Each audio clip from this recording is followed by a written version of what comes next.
என்னுடைய கல்யாணத்தை நிச்சயம் செய்ய வந்தவர்களிடம் என் தாயார் சொன்ன சொல் இன்னைக்கும் எனக்கு ஞாபகம் இருக்கு.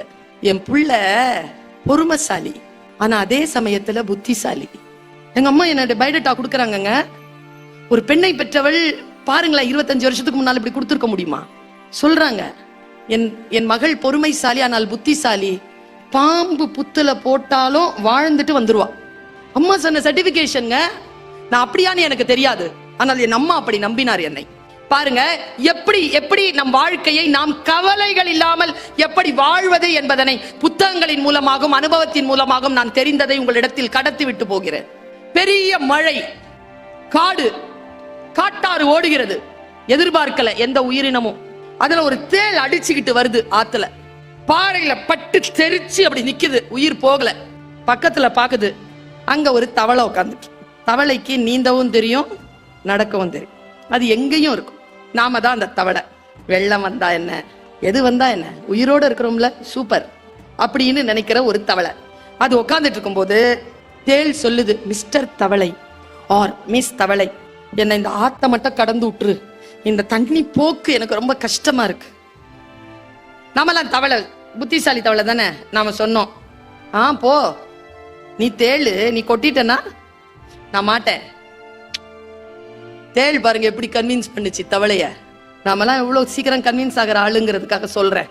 நீ என்ன லூசா? நான் ஏன் உன்னை கொட்ட போறேன்? நான் கொட்டினாதான் நானும் செத்துருவேனே. நீ என்னை காப்பாத்தி மட்டும் விட்டுரு, நான் அந்த பக்கமா போயிருவேன். இவ்வளோ ஆபத்துல நான் உன்னை கொட்டுவேனா? நானே உங்ககிட்ட ஹெல்ப் கேட்கறேன், பிளீஸ் அப்படின்ச்சு. நாம கன்வின்ஸ் ஆயிடுவோம்ல. தவளை கன்வின்ஸ் ஆயிடுச்சு சார், முதுகுல ஏறிடுச்சு சார் தேளு. இப்போ ஆத்த கடந்து போயிட்டு இருக்கிறோம். தவளை ஆகிய நாம் தேளை ஏத்திக்கிட்டு போய்கிட்டு இருக்கிறோம். நடு ஆத்துல தண்ணி தழும்புது. அப்போ தேளு கொடுக்கு எடுக்குது. இப்போ தவளைக்கு பயம். தவளை சமாதானம் பேசுது தேள் கிட்ட, கொட்டிராத, ஜாகிரதையா கூட்டிட்டு போய் விட்டுறேன், எனக்கு நீந்த தெரியும், பிளீஸ் ஹோல்ட் யுவர் செல்ஃப், கொட்டாத. அது கொடுக்க எடுத்துருச்சு. 2 அடியில ஆறு கடந்துருச்சுங்க. 2 அடிக்குள்ள கொட்டிருச்சுங்க தலையில டொங்குன்னு. இப்போ தேள் முழுகுது, தவளையும் முழுகுது. நாம இல்ல தான் தவளை. நாம என்ன சொல்லுவோம், டைலாக் என்ன சொல்லவா? உன் வழிக்கு நான் வந்தனா, நீ தானே என் வழிக்கு வந்த, என்னை காப்பாத்துன்னு சொன்ன, நான் காப்பாத்த தானே செஞ்சேன், ப்ராமிஸ் பண்ணல கொட்ட மாட்டேன்னு, ஏன் கொட்டின? நீ ஏன் சவர, நானும் சவரம் பாரு, உனக்கு ஹெல்ப் பண்ணி எனக்கு இந்த சாவு தேவையா அப்படின்னு சொல்லிட்டே மூழ்கிருச்சு. அது சொன்ன டைலாக் இல்ல இப்ப நீங்க வீட்டுக்கு கொண்டு போற டைலாக். தேள் சொன்ன டைலாக் தான் இம்பார்ட்டன்ட். தேள் சொல்லிச்சு, கொட்டணும்னு கொட்டல, கொட்டுறது என் இயல்பு. இதுல நம்ம என்ன கத்துக்கிறோம் தெரியுமா? கூட இருக்கிறது தேளா பாம்பா? தேள்னு நான் தவளைன்னு சொன்னது நாம, தேள்னு சொன்னது நாம தேள் இல்ல, நம்மள பெத்தது, நாம பெத்தது, நமக்கு வாச்சது, அந்த வாச்சதுக்கு வாச்சது, வேலையில சேர்றதுல இது எல்லாம் தான் அந்த தேளு. கூட இருக்கிறது தேளா பாம்பா பன்னியா என்ன மிருகம்னு தெரிஞ்சிருச்சுன்னா முதுகுல ஏத்திக்க மாட்டோம்ல. இவ்வளவுதான் நான் கத்துக்கிட்ட பாடம். நீ எங்க இருக்கிறியோ இரு, கூட நடக்கிறியா நடு. இந்த உலகம் தேளுக்குமானது, தவளைக்குமானது, என் முதுகில் ஏறிக்கொள்ளாது. இந்த தெளிவு இருக்கின்ற பொழுது வாழ்க்கையில் சில கவலைகள் தீரும். கவலைகளை வெற்றி கொள்ள தெரியாதவர்கள் இளமையிலேயே செத்து போகிறார்கள். நான் ஒரு சில வார்த்தைகளை மட்டும் வரிசை பட்டியலிடுகிறேன், கொஞ்சம் மேலால இருக்கும், ஆனாலும் நீங்கள் கவனித்துக் கொண்டிருக்கிறீர்கள் என்பதற்காக சொல்லுகிறேன். முதல்ல ஏதான ஒரு சிக்கல் வந்துச்சுன்னா உங்க லைஃப்ல, இதை ரொம்ப பார்க்காதீங்க. என்ன ஆகுது தெரியுமா? நான் இதுக்கு அகேன்ஸ்ட் கிடையாது, ஆனா ஒரே ஒரு ரகசியம் தான், இதை நான் பயன்படுத்துகிறேனே தவிர இது என்னை பயன்படுத்த நான் அனுமதிப்பதில்லை. காலையில எழுந்திருக்கிறீங்கல்ல, உயிரோட இருக்கிறீங்களா இல்லையான்னு கூட பாத்துக்கிறதுக்கு முன்னால இதை தேடுறீங்க. முதல்ல உயிரோட இருக்கிறோம், ஒரு மூச்சு வாங்குவோம், ஒரு டம்ளர் தண்ணி குடிப்போம், நிதானமா என்ன இருக்குன்னு பாப்போம், அப்புறமா பாப்போமே. தூங்கும் போது 1 மணி 2 மணி, ஒரு பையன் என்கிட்ட கேட்கிறான், 1 hour கிளாஸ் சொல்லி உட்கார்ற, ஒரு நாள் போற மாதிரி இருக்குது, 20 நிமிஷம் ரீல்ஸ் பார்க்கலாம்னு நினைக்கிறேன், ஒரு நாள் போயிருது மேடம். இந்த பையனுக்கு என்ன பதில் சொல்றது நான்? உங்க இன்ட்ரெஸ்ட், நீங்கள் எதில் மிக மிக ஆர்வமாக இருக்கிறீர்களோ அது உங்களை வழிபடுத்தும். இத அவ்வளவு சீக்கிரமா நம்பிராதீங்க. உதாரணத்துக்கு சொல்லவா, நீங்க இதை வச்சுக்கிட்டு ஏதாவது பேசுங்களேன், ரியல் எஸ்டேட் பத்தி பேசுங்களேன். உங்க இன்ஸ்டாகிராம்ல, உங்க இமெயில்ல, உங்க ஃபேஸ்புக்ல எல்லாம் ரியல் எஸ்டேட்கான விஷயமா வரும். இல்லைன்னா போன் வந்துகிட்டே இருக்கும், ரியல் எஸ்டேட் போன் வந்துகிட்டே இருக்கும். அப்ப இது உங்களை கவனிக்கிறதா? ஆண்கள் கிட்ட நான் நிறைய 4 வருஷமா போராடிட்டேங்க, மேடையில பேசி பேசி. இதை எதுக்கு பாத்ரூம் கொண்டு போறீங்க வீட்டுல? நான் கேட்டேன், ஒரு சைக்காட்ரிஸ்ட் சொன்னாரு, தனியா புகைப்பெல்லாம் ஆம்பளைங்க பயப்படுறீங்களாம். நான் சொல்லவா, அது இல்ல உண்மை. இதை தனியா விட்டுட்டு போக பயம், இந்த கை தட்டுறதெல்லாம் பாதிக்கப்பட்டது, இல்லைன்னா பயப்படுறது. இன்னில இருந்து ஒரு சின்ன சங்கல்பம் எடுத்துக்கலாமா? ஒரு சின்ன உறுதிப்பாடு, ஒரு சின்ன வாக்குறுதி. காலையில எழுந்திரிச்ச உடனே குளிக்கிறோமா? ஏன் குளிக்கிறோம்? உடம்பு தூய்மையா இருக்கணும். வள்ளுவர் சொல்றார், புற தூய்மை நீரினால் வரும், அகத்தூய்மை வாய்மையினால் காணப்படும். உடம்ப எவ்வளவு சுத்தமா வச்சுக்கிறீங்களோ இதையும் சுத்தமா வச்சுக்கோங்க.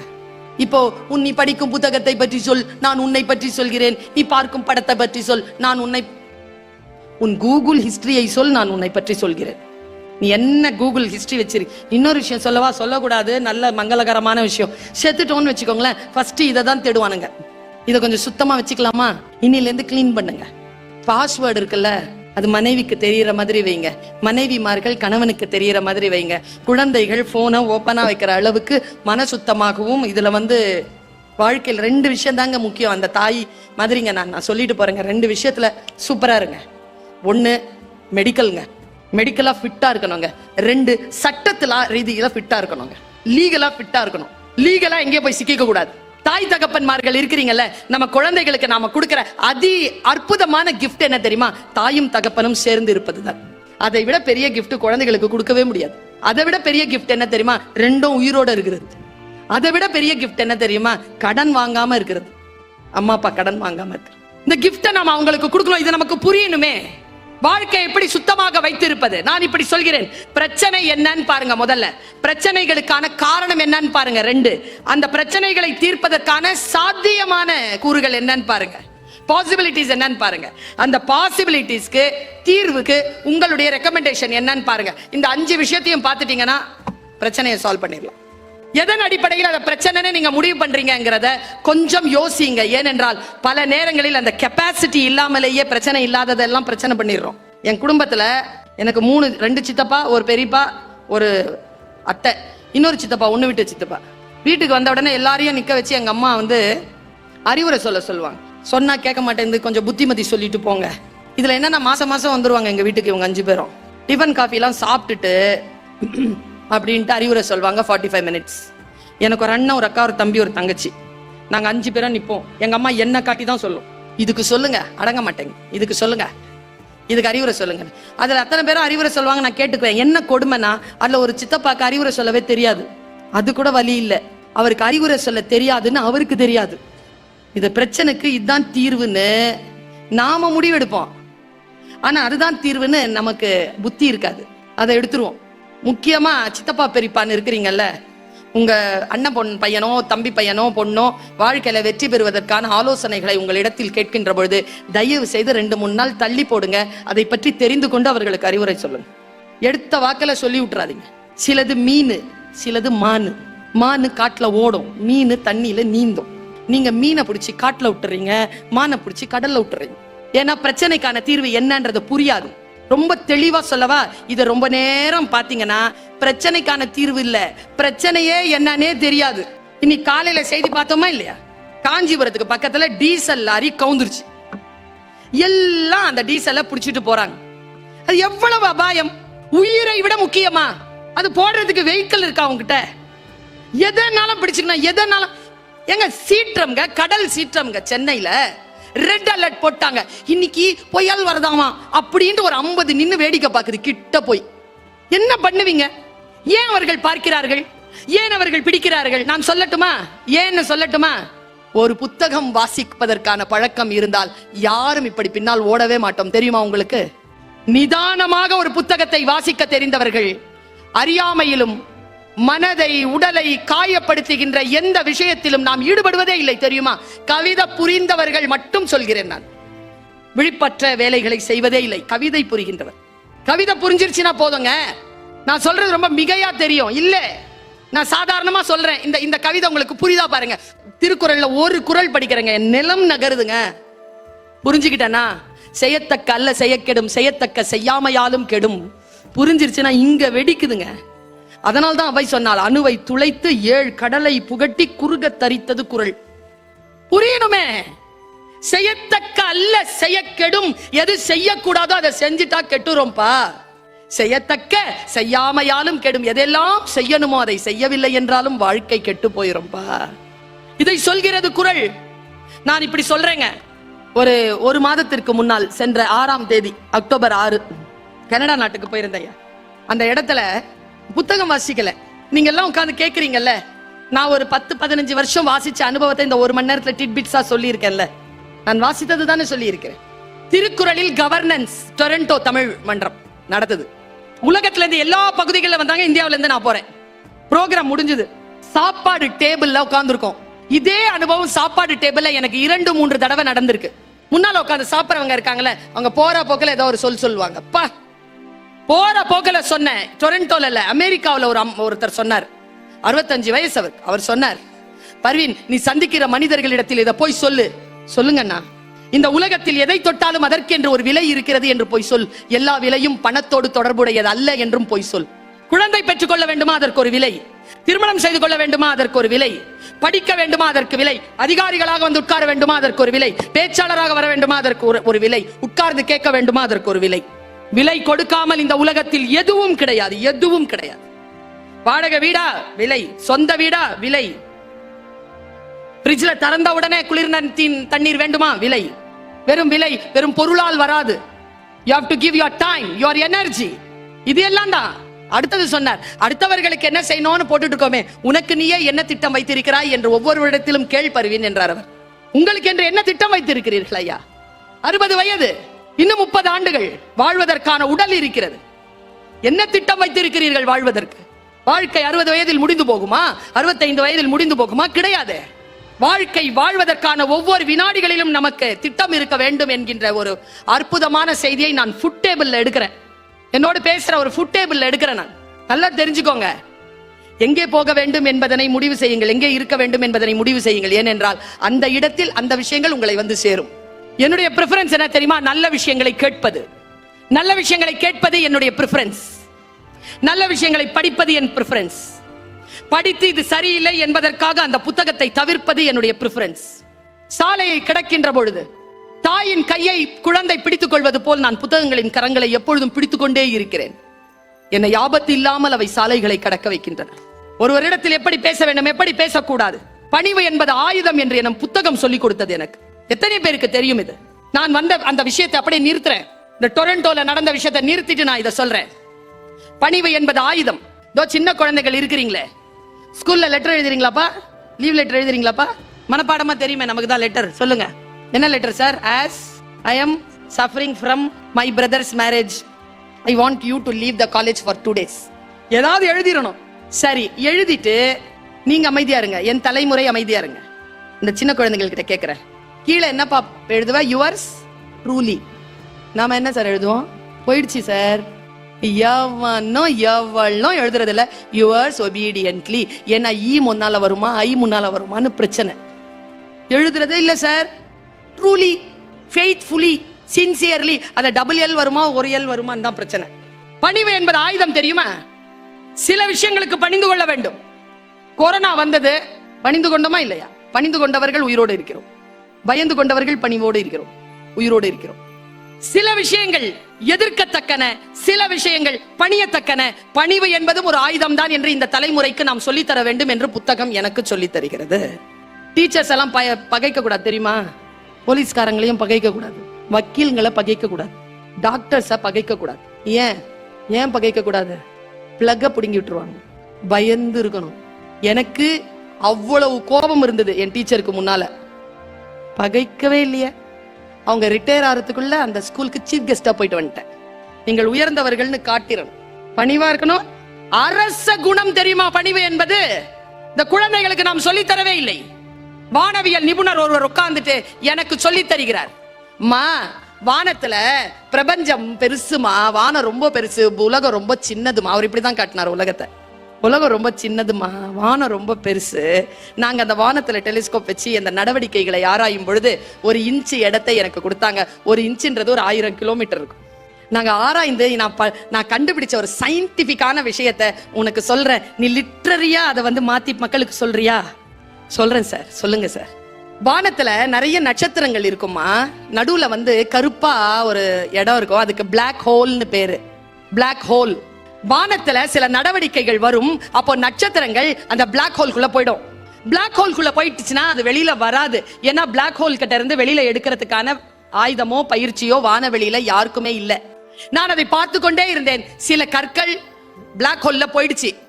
அதே கவனிப்பு இருக்கும் பொழுது வானத்தில் வேறு ஒரு சின்ன நடவடிக்கை.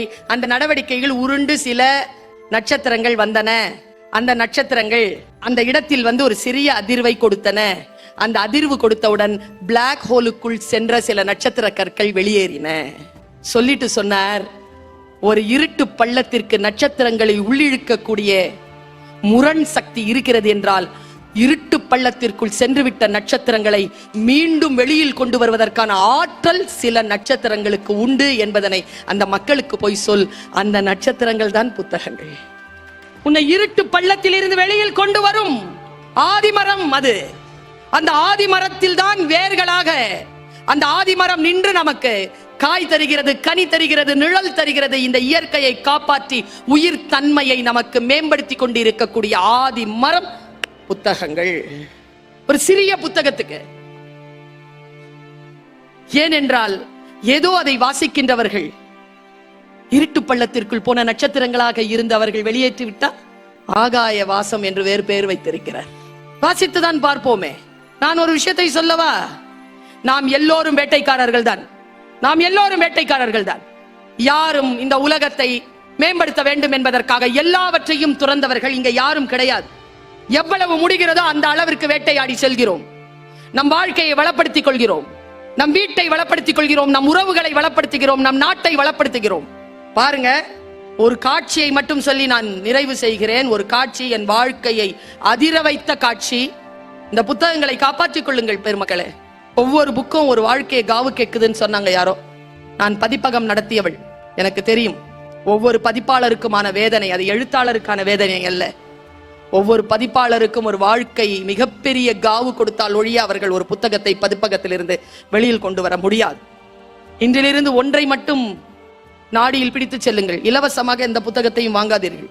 காசு கொடுத்து வாங்குங்க. சரஸ்வதி இல்ல, கொஞ்சம் லட்சுமியை செலவு பண்ணுங்க. செலவு பண்ணி அந்த சரஸ்வதியை வீட்டுக்கு கூட்டுடுவாங்க. நான் பார்க்கிறேன் ஒரு ஆளினுடைய ஒரு சிறிய இதுலதான் பார்த்தேன். என் பையன் தான் சொல்லுவான், அம்மா உனக்கு மட்டும் நல்ல நல்ல மெசேஜா வருதேம்மா. ஏமான் நான் நல்ல மெசேஜை பார்த்தா நல்ல மெசேஜே வரும், பாடாவதியான மெசேஜ் பார்த்தா பாடாவதியான மெசேஜே வரும். அதான் ரகசியமே. எதை பார்க்கறியோ தொடர்ந்து அது வரும். 10 செகண்ட் தொடர்ந்து எதை பார்க்கறியோ அதுவே வரும். அது முடிவு செய்ய நீ எதை பார்க்கணும்ட்டு. நான் பார்க்க சொல்லுவேன், இது காட்டு என்று நான் சொல்லுவேன். அப்படி நான் பார்த்த ஒரு காட்சி. ஒருத்தர் அப்படி நடந்து போறான், ஒரு பாறை. அந்த பாறையில உட்காந்து இந்த மாதிரி இந்த குழந்தை வந்ததுல ஒன்னு மரத்தை போத்திக்கிட்டு வந்ததே, அந்த மாதிரி மரத்தை போத்திக்கிட்டு அவன் உட்காந்துட்டான். ஒரு கேமரா ஆன் பண்ணிட்டான். அங்க ஒரு கேமரா, இங்க ஒரு கேமரா. அது ஒரு மரத்தை காட்டுது. அந்த மரத்துல பெரிய பெரிய பறவைகள் வந்து உட்காருது. அப்படியே வந்து உட்கார்ந்த ஒரு பறவை மறுபடியும் எழுந்து போய் ஆத்துல இருந்து ஒரு மீனை எடுத்துட்டு வந்துருச்சு. எடுத்துட்டு வந்து இப்படி உட்காருது. அதுக்கு என்ன ஆச்சுன்னு தெரியல, வாயில இருந்து காலுக்கு கொடுத்துருச்சு. அதுக்கு என்னமோ தோணிருச்சுங்க. இப்படி பாக்குது இந்த மீனை. மறுபடியும் கால்லயே எடுத்துட்டு போய் நடு ஆத்துல போட்டு வந்துருச்சு. இந்த ஆள் இல்ல, இந்த கேமரா வச்சிருந்தவன், அவன் டக்குன்னு அதை தண்ணிக்குள்ள போட்டான் இந்த கேமராவை. அந்த மீன் என்ன ஆச்சுன்னு நான் பார்த்தேங்க. நீங்களும் போட்டீங்கன்னா வரும்னு நினைக்கிறேன். உள்ள போன அந்த மீன் அப்படி மேல இப்படி உள்ள போயிடுச்சு. சிறல்லுன்னு உள்ள போகுது. என்னன்னு தெரியல, ஒரு சிலிர்ப்பு சிலித்துக்குது. அப்படியே மேல இப்படி பறந்து வருது. இப்படி பறந்தது, இப்படி நிக்குது. நடுவில் மேல வரல, உள்ளதான் காட்டுறான் அந்த கேமரா. நதியில அப்படி ஒரு சிலிர்ப்பு சிலுத்துச்சிங்க. அதனுடைய வயிற்றின் பின்பகுதிகளிலிருந்து முட்டைகளா வருது. இப்படி ஒரு காட்சிங்க. அந்த பறவை நமக்கு என்ன சொல்லுச்சு தெரியுமா? நான் மீன் சாப்பிடுவேன், ஆனா தலைமுறையை சாப்பிட மாட்டேன். நாம எவ்வளவுதான் வேட்டையாடிக்கலாங்க, இந்த சமூகத்துக்கு ஏதாவது விட்டுட்டு போனோம்ல. மரம் சா மருந்து கொளோம். ஆணி வேரை எடுத்து அதை அரைத்து எனக்கு மருந்தாக கொடுத்தால் நான் வாழ்கிறேன் என்றால், நான் வாழ வேண்டும் என்பதற்காக ஒரு மரத்தை சாக விடமாட்டேன் என்று சொன்ன பரம்பரை நம் தமிழ் பரம்பரை. அந்த ஆதிமரமான புத்தகங்களை காப்பாற்றிக் கொள்வோம். தமிழனுக்கு புத்தகங்கள் தான் அடையாளம், தமிழ் மொழிதான் செம்மொழி, தமிழ்தான் தமிழர்களுடைய வரலாறு. குறளை தூக்கி பிடிப்போம், சங்க இலக்கிய, காப்பிய, சிற்றிலக்கிய, நவீன இலக்கியங்களை வாசிப்போம், அடுத்த தலைமுறைக்கும் அதை கடத்துவோம், சிறகை விரித்து வானத்தில் பறப்போம். நிச்சயமாக சொல்கிறேன், இந்த மரம் நம் ஆதி மரம், வள்ளுவம் என்கின்ற ஆதிமரம், சங்க இலக்கியங்கள் என்கின்ற ஆதிமரம். இந்த ஆதிமரம் நம் பரம்பரையின் அடையாளம். நன்றி, வணக்கம்.